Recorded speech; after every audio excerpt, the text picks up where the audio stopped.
Hello everyone. On this topic, we are going to discuss on transmissions of impulse, the process on how neurons transmit impulse. Before we look further on transmissions of impulse, it is very important to recall on membrane ion channel.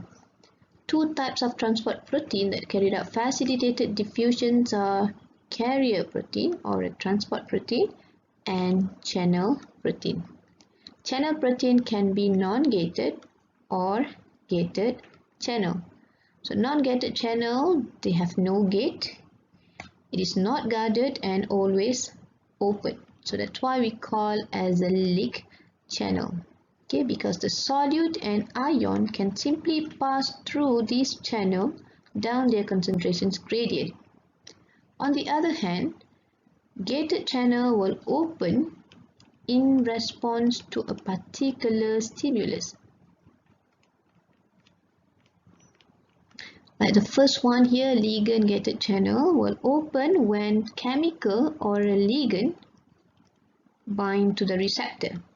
So like here, neurotransmitter is one type of a ligand. So when it binds to this receptor, it will cause opening of this channel and cause influx of a sodium ion. And unbound of this neurotransmitter will close the channel. So the second one, voltage-gated channel will open and close in response to a changes in membrane potential. While the third one, mechanically gated channel, will open in response to a physical deformations of a receptor. So when the pressure is applied on the membrane, it will cause, like here, the opening of a channel and cause ion to pass through. Plasma membranes of neurons always had an unequal distribution of ions, where ion concentrations inside and outside the cell is not the same. So since ions carry charges, positive or a negative charge, that create electrical charge between the two sides of a membrane that we call as electrical gradient.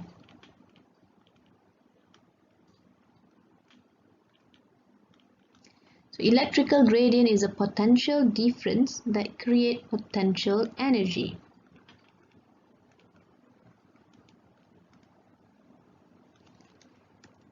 The voltage is measure of a potential energy that generated by separate of the electrical charge.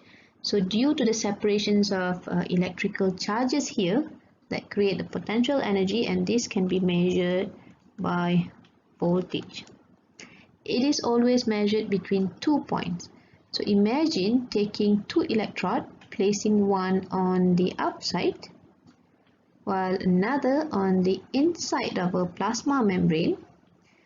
So this measures the potential energy.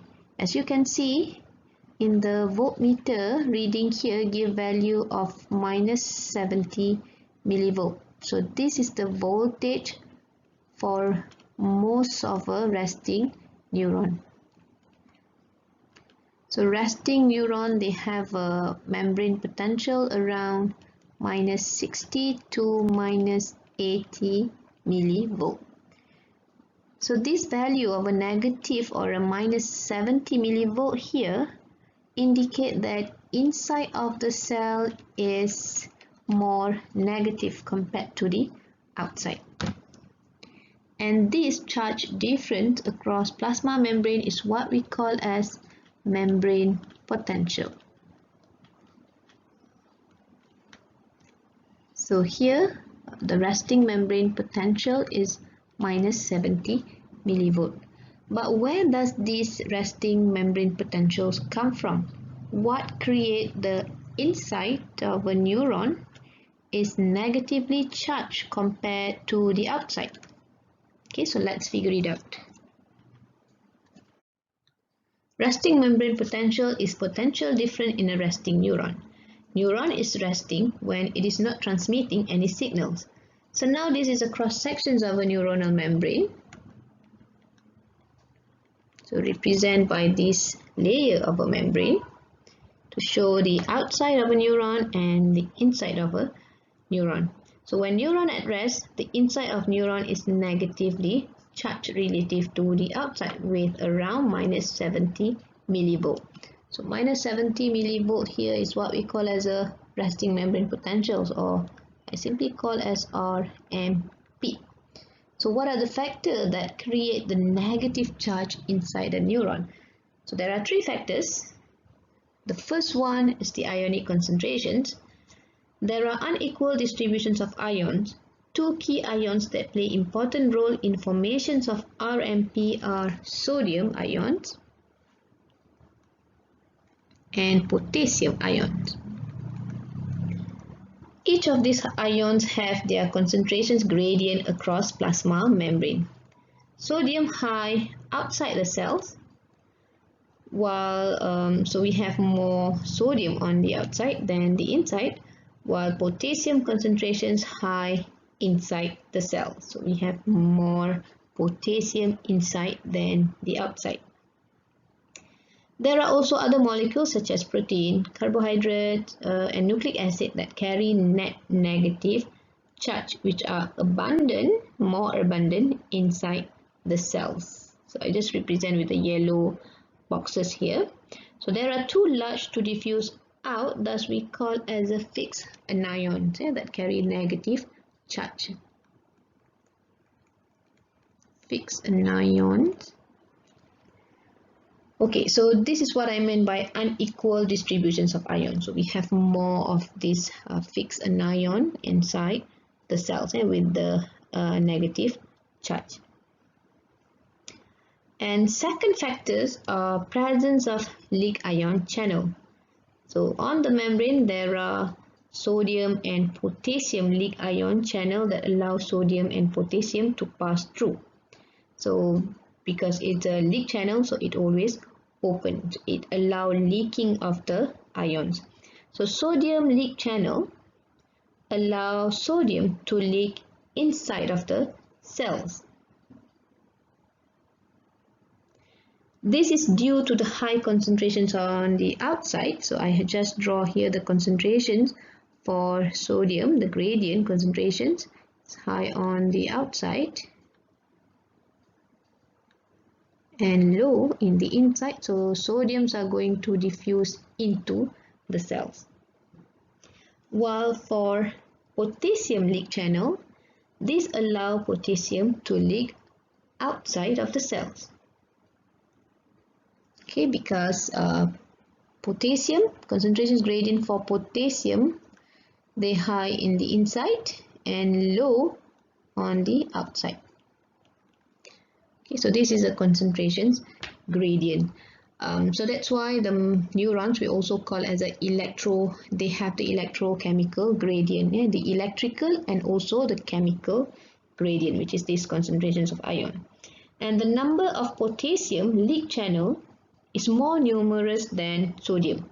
Okay, so potassium here, channel for potassium is more numerous than the sodium. So I just mark here by having extra potassium leak channel to show that potassium channel is more than sodium. This will allow little sodium to diffuse in, but allow more potassium to diffuse out. So we have more potassium diffusions on the outside and less sodium diffuse in the inside. So membranes are losing more of this positive charge compared to what they receive.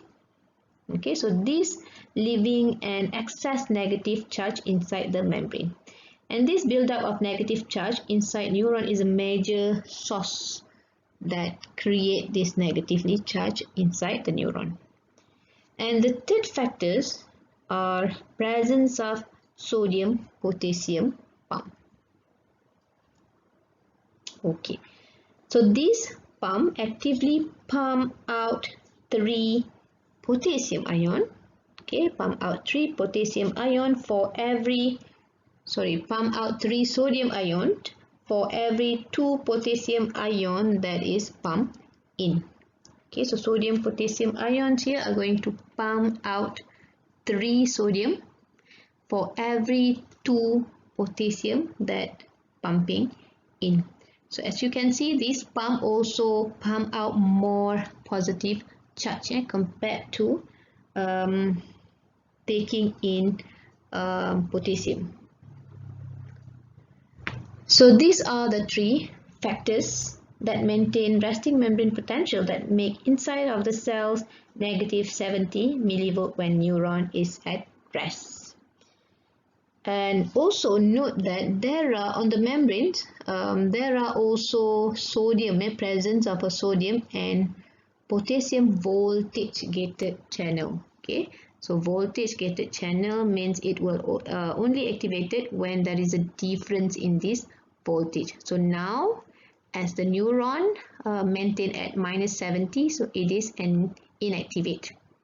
Okay, and I just draw all these membrane proteins on one side, so you just imagine there are on both sides.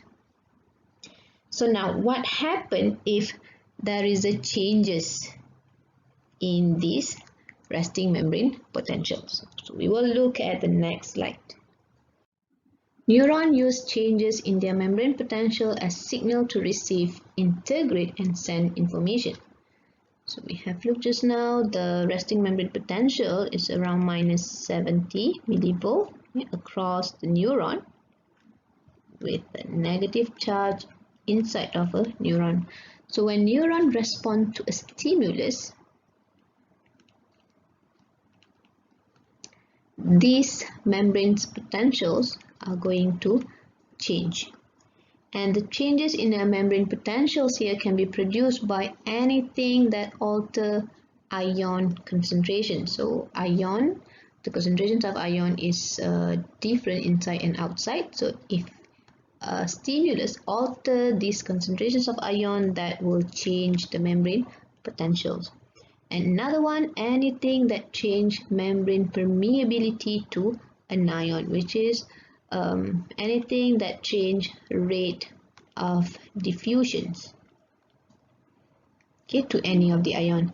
So let's say more sodium goes into the cells or more potassium leave out of the cells, that is also going to change in the membrane potentials of a neuron. The term hyperpolarizations and depolarization describe changes in membrane potentials relative to resting membrane potentials. So let's say during RMP, when neuron at rest, the inside is minus 70 millivolt, and this is what we call as the membrane being polarized. Polarized here means polar means opposite, due to the opposite of charges inside and outside of the cells. So now the neuron receive the impulse. Okay, as the neuron receive the stimulus or receive the impulse, these are going to change the membrane potentials. Okay? So at the beginning at RMP, the inside is more negative. So the stimulus coming in, this will change these negative potentials inside a neuron.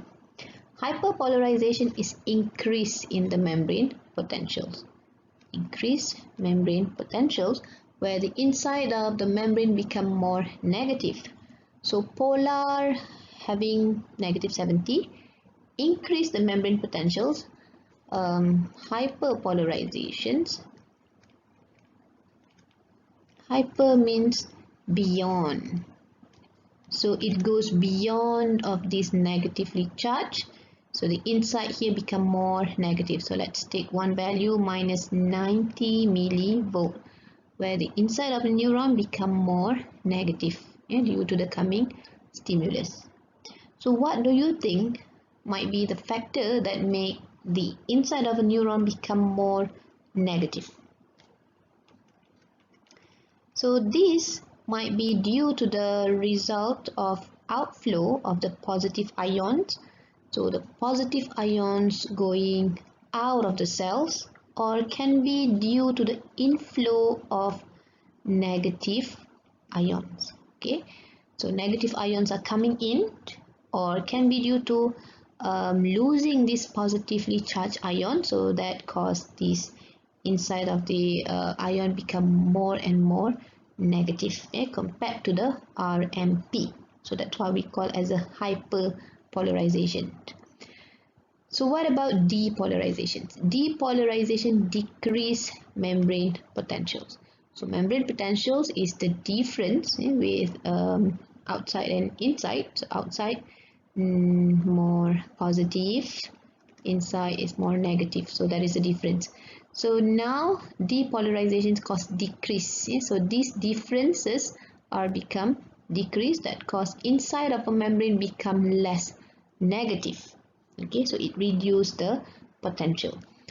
Resting minus 70, so now reduce the membrane potential. This might cause it to become less negative. So I take value here minus 50 millivolt.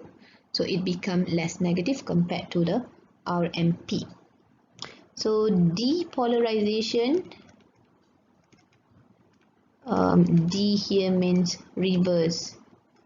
So it reverses the conditions of polarity of the RMP. Okay, so remember this is when the neuron receives the coming stimulus. So what might cause the inside of a neuron move from negative 70 to minus 50? It becomes less negative. So this might due to the inflow of a positive ion. So positive ions coming into the cells can be the sodium ions. Okay, so it increase the permeability toward the sodium. So sodium move in, so it become less negative. Okay, so I just draw on the graph here. So this is RMP with minus 70 millivolt resting membrane potential. So now if more negative ion goes into the cells or it losing positive, so it's going to become less and less negative. Okay, but if it receive or taking in or more positive ions get into the cells, so it will slowly become less negative. Okay, become more and more positive.